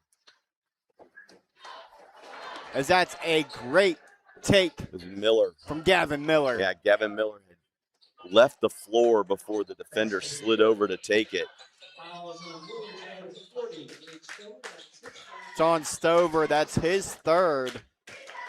We'll see how long Coach Bedingfield leads the big fella in the game for. Well, at this point, you're better off just to play him. Miller Right, now lose- with 1 attempt. Lose more minutes sitting than if he would foul out eventually. Rattles out 50-39 the score. And we kind of talked about it, Mark, in the pregame. The race to 50. Willard has won the race to 50. Hall, Bedingfield, great. Or that's Weaver, I'm sorry. Weaver with a great ball fake. Unable to finish, though. Pause. Step through. It'll be off of Willard. It'll stay with Shelby as Shepard comes back into the game, replacing Braxton Dawson. Right now, when I watch Shelby, I just feel like they still just don't yet know what is their identity. How are we going to score? Landon Foltz. He's up to 15 on the evening. It's a 9-point game. Extended pressure again. Dawson gets it to Stover. Skip feed to Bedingfield in the corner. And they get out of the pressure. Jackson Hall has it now. He'll set up the offense. Gets it to Dawson. Back cut. Hall unable to finish. You saw that the whole way. And they're going to call another foul on Gage Stover. Yeah, you seen the back cut coming. They ran Bedingfield off the double, tried to get Hall in the fake to the wing back cut.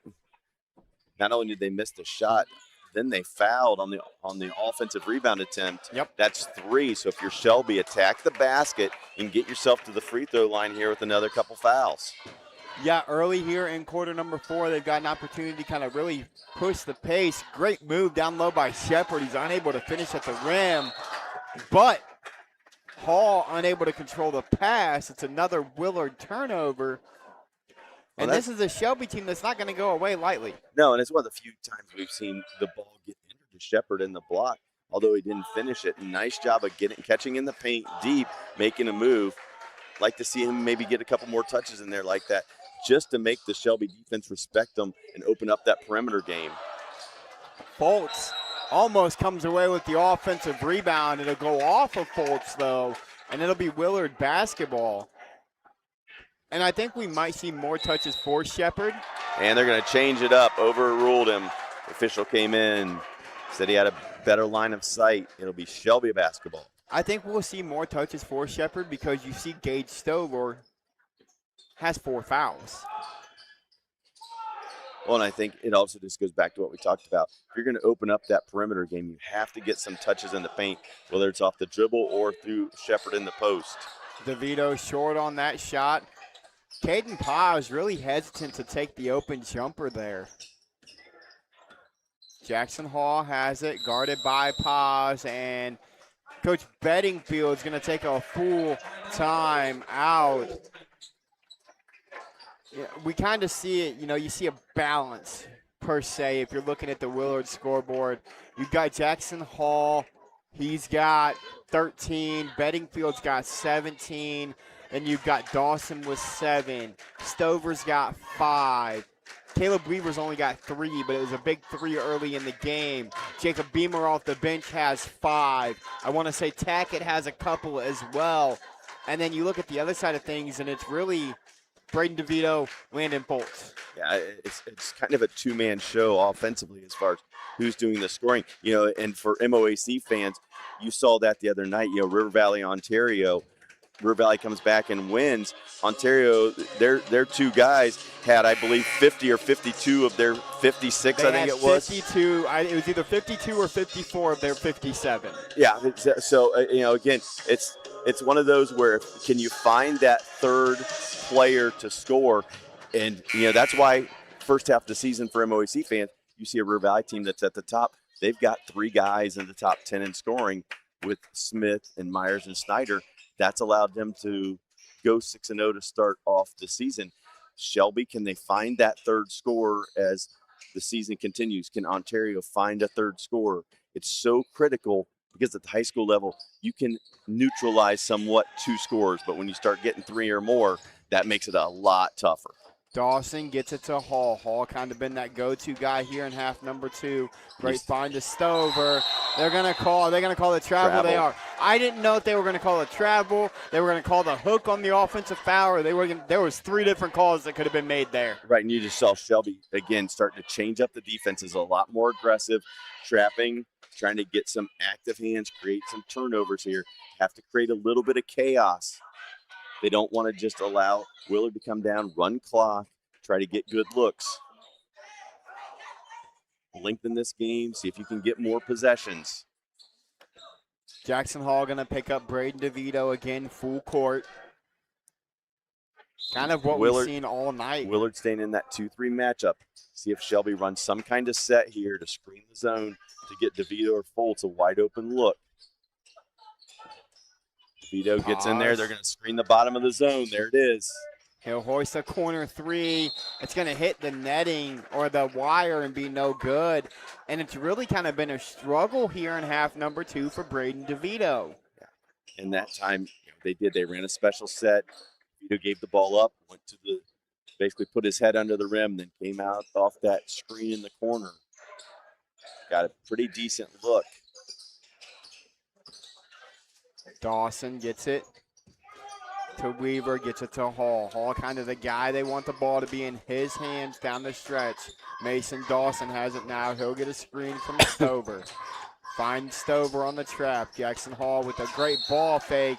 But they're going to call Fultz for a foul. Now the plus side of that is that's the first Shelby foul here in the fourth quarter.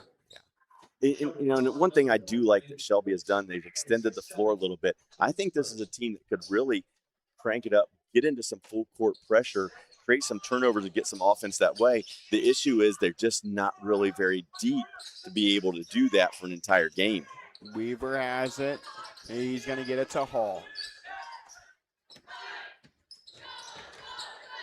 Hall going to get it to Dawson. Yeah, Willard just gladly running some clock here, being patient. They're going to take an open look, whether that's a layup or a three. They're going to take the open shot that they can get.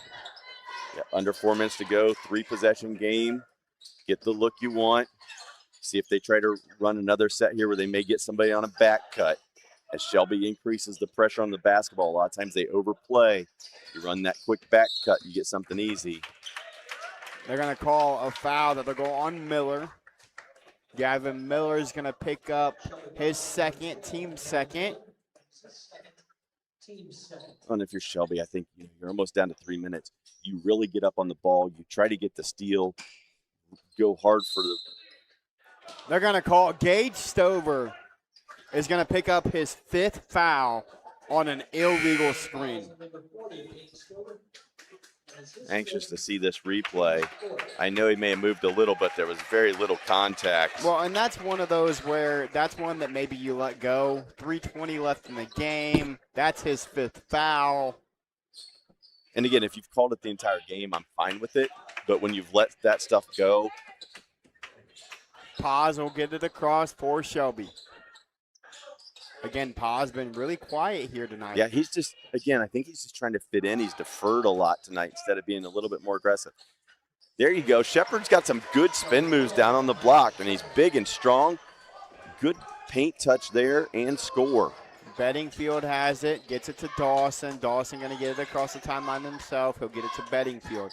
One more pass in the middle to Tackett, back to Dawson, and they're just going to look to move it around, except Jackson Hall tried to get to the rim and finish. He was unable to. Landon Fultz, he's going to look to get all the way inside. He's going to go to the line to shoot 2, and Landon Fultz can make this a 5-point game at the free throw line. Shelby, we've seen this, football season, basketball, whatever it is. They have guys on the floor who are competitive and not going to quit. Meg Ousley, let's go Flashes. Sue Stover, go Whippets. Travis Downs again in there saying, come on, Whippets. Important free throw here. Get it to a 2-possession game.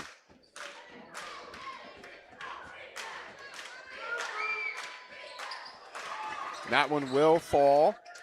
6-point contest. About 300 of you out there watching between Facebook and YouTube. Jackson Hall has it for Willard. He's going to look to break the pressure himself. He will. And as we talked about Paz on the offensive end, but man, has he put in a defensive effort tonight. Yeah, I mean, Jackson Hall has 13 on the evening. 10 of those 13 came in quarter number 3. Yeah, and he came in averaging. DeVito takes it away from Bedingfield, and we've got a 4-point contest. Quick little 5-0 run here by the Whippets. And it's just the ball pressure, whether it's Caden Paz, Braden DeVito, Landon Fultz. Again, those 3 guards apply tremendous ball pressure, and they force a lot of these turnovers. And today's game, you see that so much where it's so much spread out isolation play, where if you get somebody who can sit down and really guard the basketball, you can create turnovers. You know, there's not a lot of teams anymore that run specific sets or offenses where they're screening or they're setting you up to where if you're overplaying, you give them, you give up a back cut, and it just allows that defense to get farther and farther out. Yes, the guys are so skilled today that a lot of times it doesn't matter, but in this situation, you've got a senior in DeVito just applying massive ball pressure on the freshman. He was able to pick him and get this down to a 4-point game.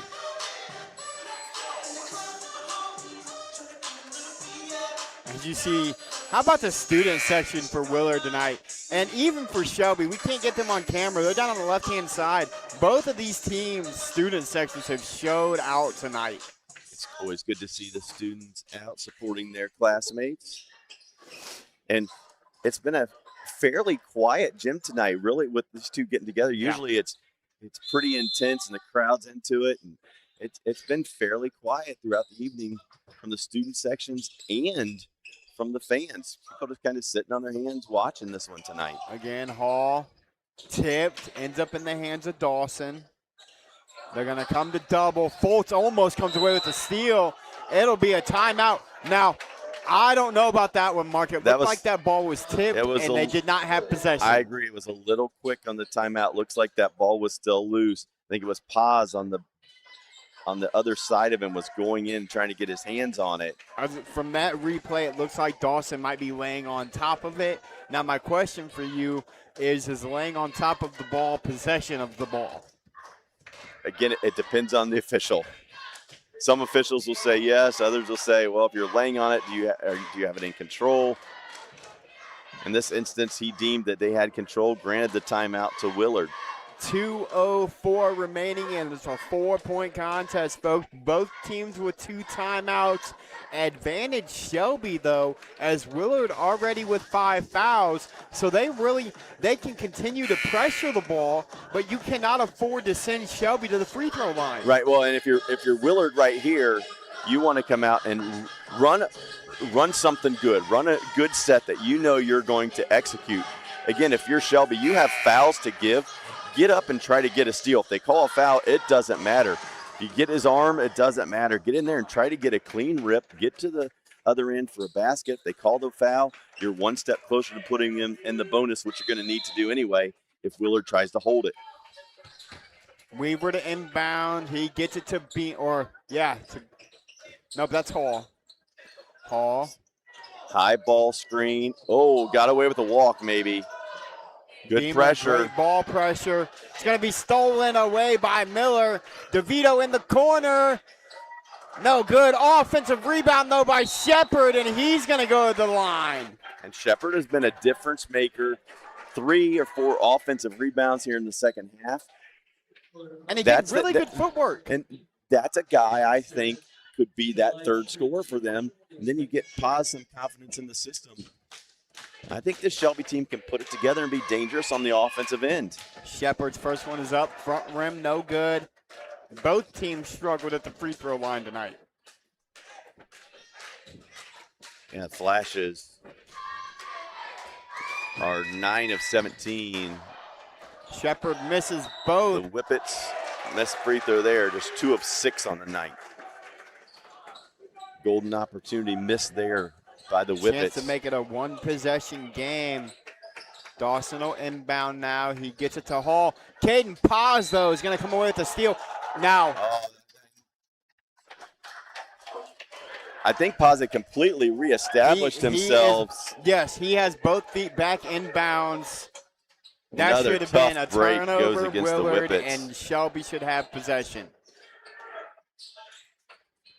Again, Dawson inbound. Gets it to Hall. And this is, again, part of the growth process, though, for Willard, closing out games. These young guys playing a situation where they're trying to hold on here. Shelby's now just cranked by it up. DeVito.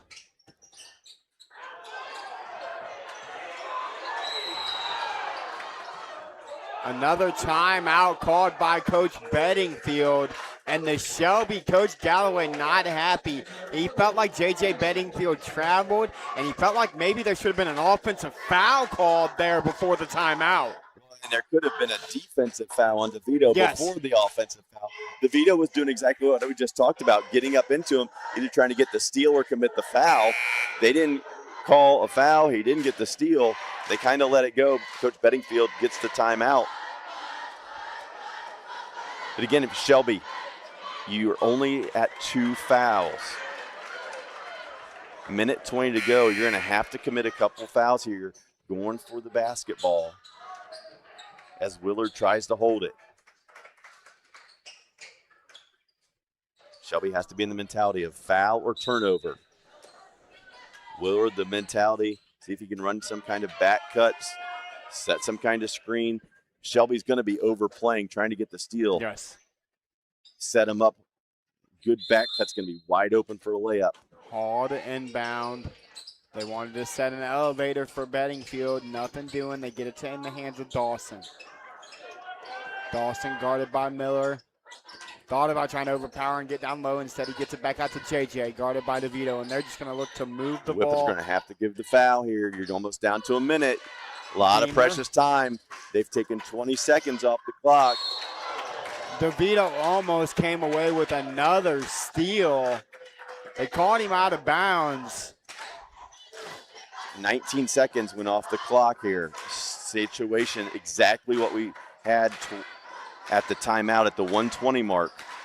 Shelby's going to have to get a steal or commit the foul, and they're going to get a moving screen on Bedingfield. Turnover. We're going the other way.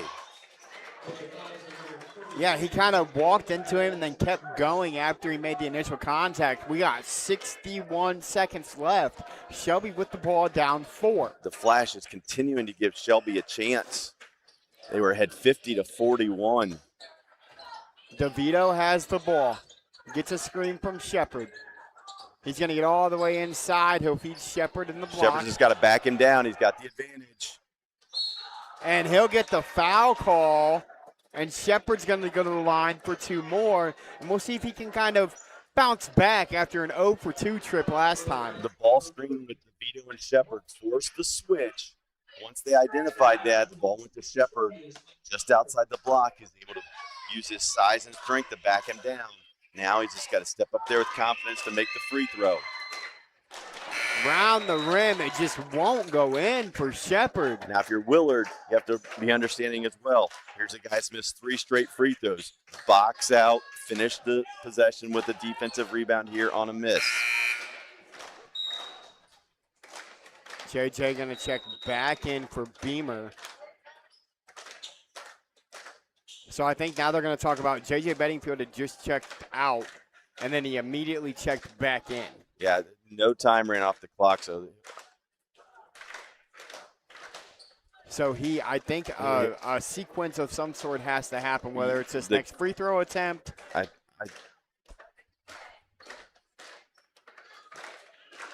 Yeah, so the clock didn't move, so he's going to have to bring him back out until the clock runs. Now, if I'm on the Shelby side, I'm telling Shepard, walk away from the line. Get away from there. Walk out to midcourt, take a couple deep breaths, walk back up there. Don't stand there and think about it.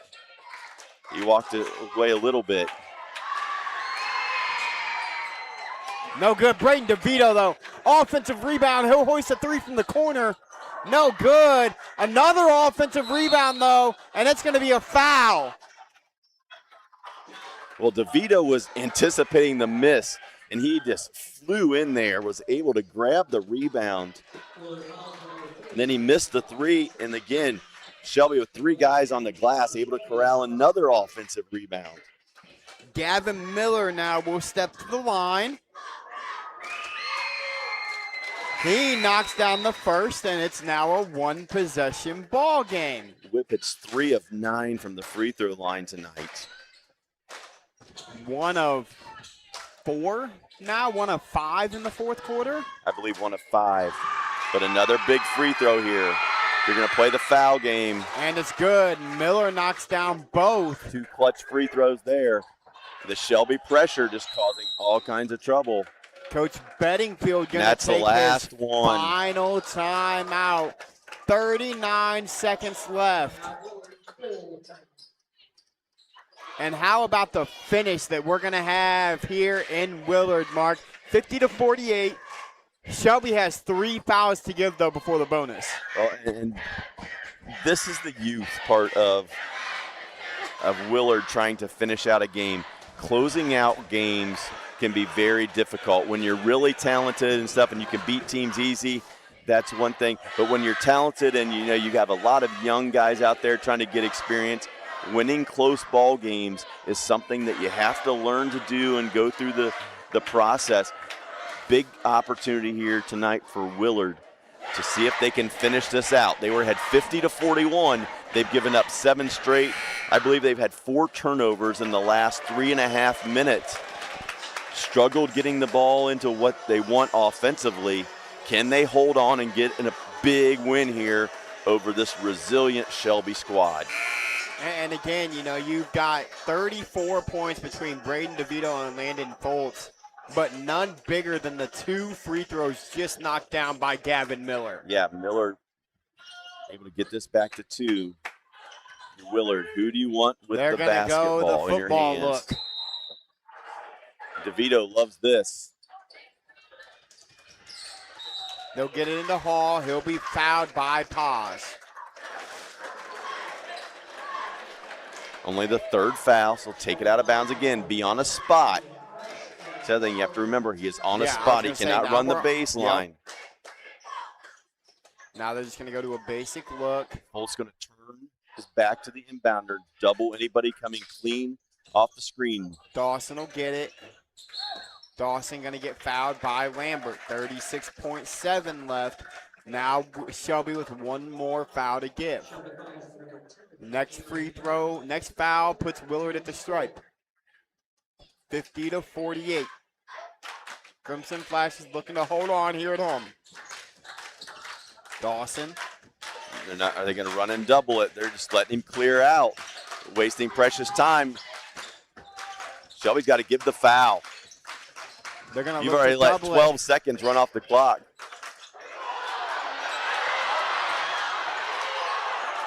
You have to foul. There's your foul, Jackson Hall. They wanted J.J. Bedingfield to be the one to get fouled. He's one of their better free throw shooters on the season. DeVito went in for another rip, and he almost had it. Right. But when he didn't get it, they needed to foul.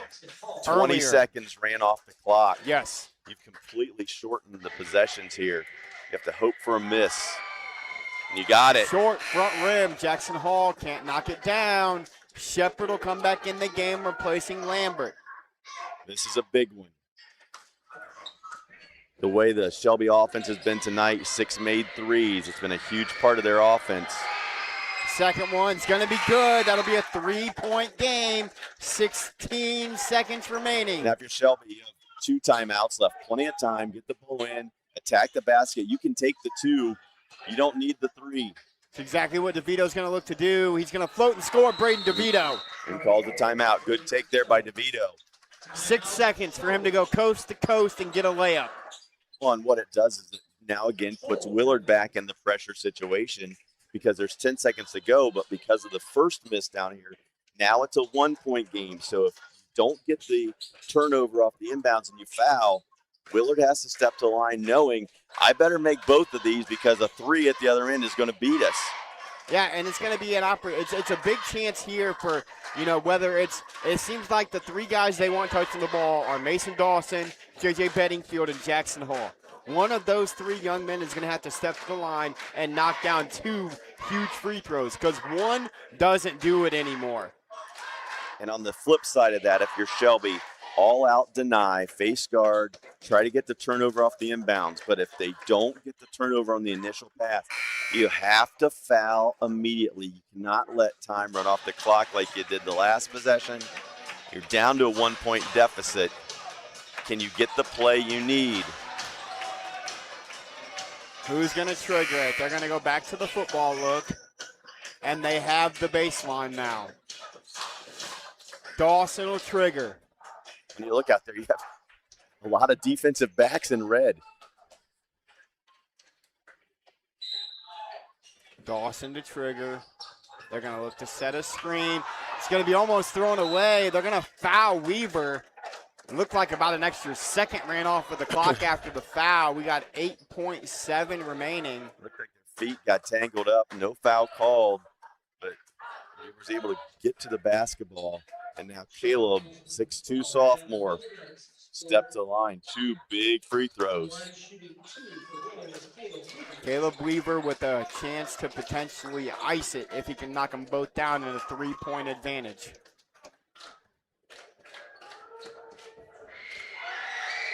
The first one's up and good. Ice in his veins. That was pure. Now this is the big one. 2-point lead. Weaver looking to make it 3. Willard has no timeouts. Shelby still has 1. The second one.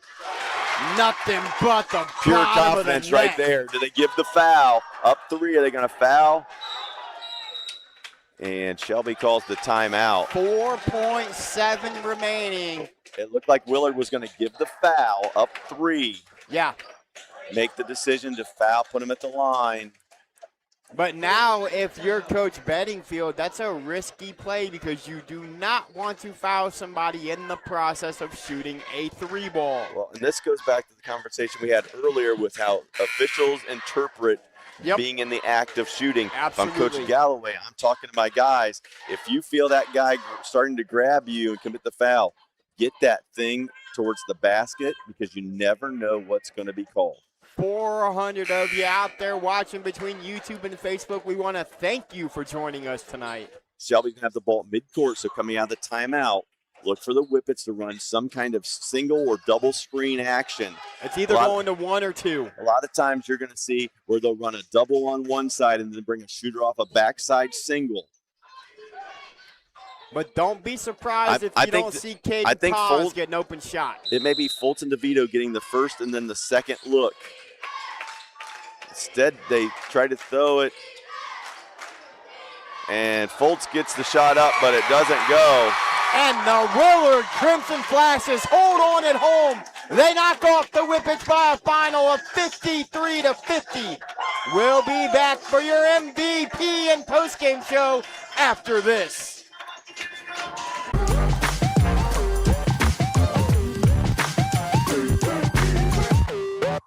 Okay, we got t-shirts. Anybody want t-shirts? At Mechanics Bank, we're more than your local bank. We're your neighbors, your fans, and proud supporters of our local schools. From touchdowns to goals, classrooms to communities, we're here for you. Because at Mechanics Bank, our home field advantage is supporting you.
Welcome back to the Thompson Curry MVP.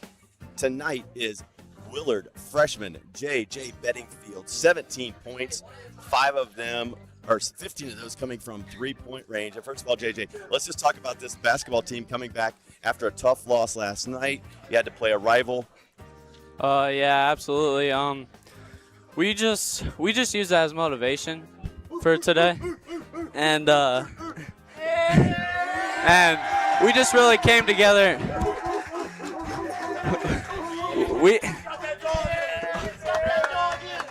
We just came together as a team, really. I think after the loss last night, I think it brought us closer together. So, playing as a team, it felt really good to get this win. You guys bounced back last night, coming out hot today. You went up 11-0, and then what were you thinking when you look up and Shelby goes on an 18-0 run, and you guys find yourselves down? It's a game of runs, and we just gotta play through it. Keep playing, and just keep trucking along. The three-point shot was integral tonight. Big part of your offense. You made 5 of them. What were you able to do to get yourself some of those open looks, especially early? Well, I think screening is a big part of it, and our post guys did a really great job of getting me open, and just passing. I mean, you got Jackson Hall passing me the ball, great passes from him, and just, reps. And then on the defensive end, guys, you mixed it up a little bit. You went to some matchup zone there. Really seemed like you gave Shelby a little bit of trouble, kind of pushed them farther and farther out, always knowing where DeVito was in that second half. Talk about the defensive effort tonight. Yeah, it was a big, crucial part to stop DeVito tonight because he's their main player, and we knew that coming into it. And one of our emphasis was, they're catching and shooting a lot, so we need to limit those, and we just got to deny it out. Willard defense did a really good job of running him off the three-point line, and that helped them win this ball game tonight, 53-50. Before we get you out of here, JJ, any shout-outs you want to give? Yeah, I want to shout out to my mom and my teammates. So that's JJ Bedingfield, our MVP tonight, as Willard defeats Shelby 53-50.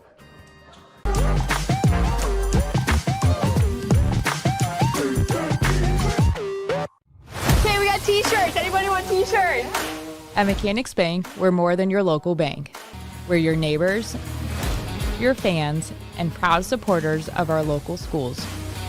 From touchdowns to goals, classrooms to communities, we're here for you. Because at Mechanics Bank, our home field advantage is supporting you.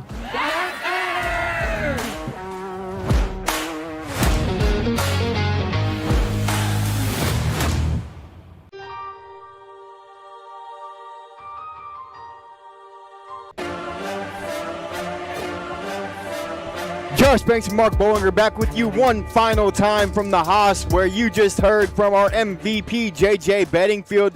The Willard Crimson Flashes knock off the Shelby Whippets by a final of 53-50. And Mark, let's talk about it.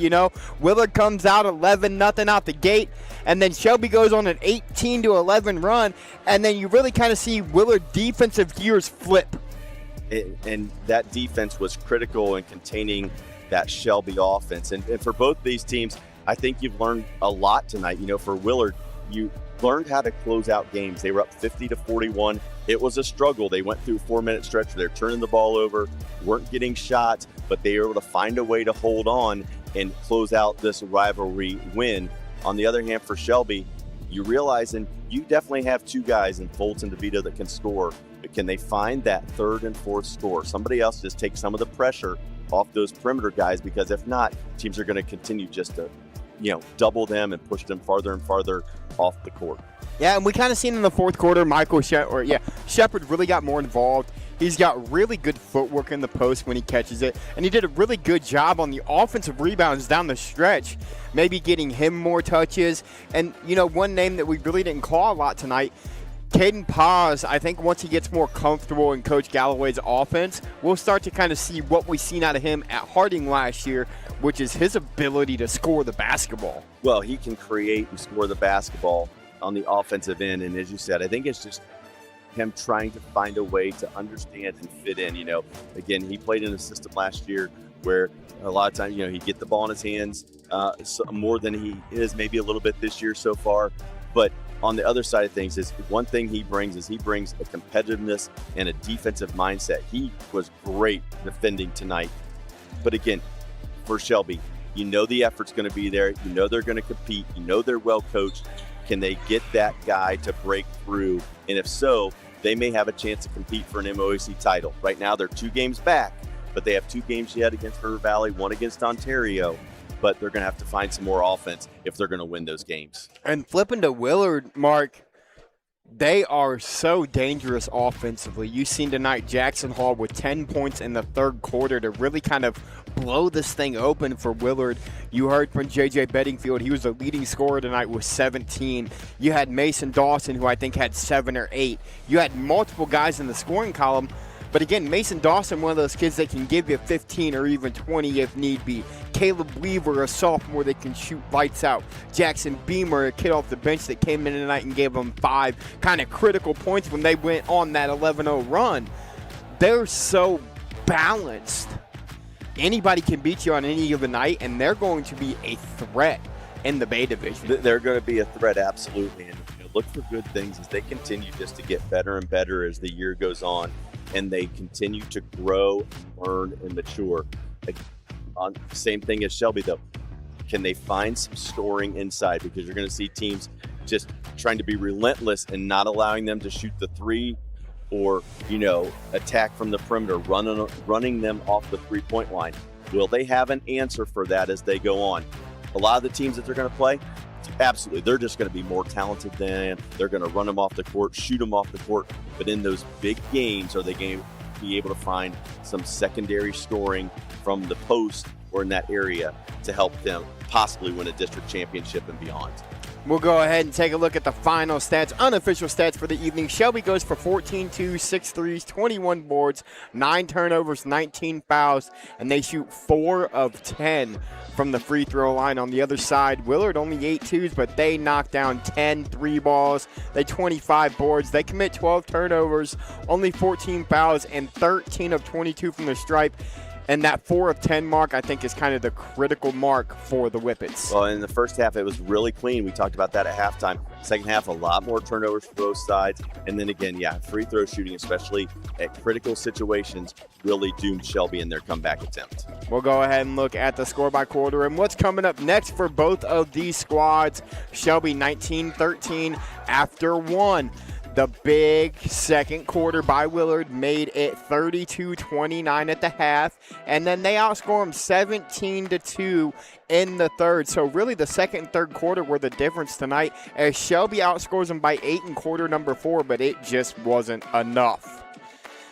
You've got Shelby will play the Galleon Tigers next on the 15th.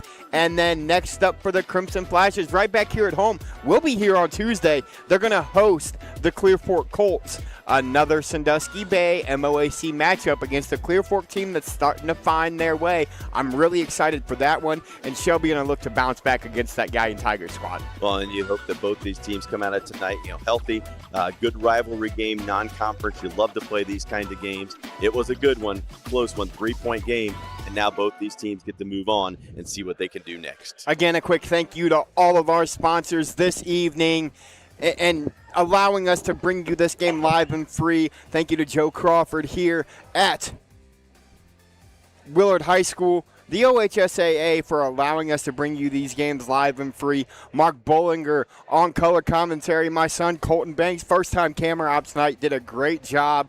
I'm Josh Banks. Everybody, thank you for tuning in tonight. Stay safe. Enjoy the rest of your weekend. And come hang out with the OH Report all next week as we got plenty of high school basketball left. We'll see you later, everybody.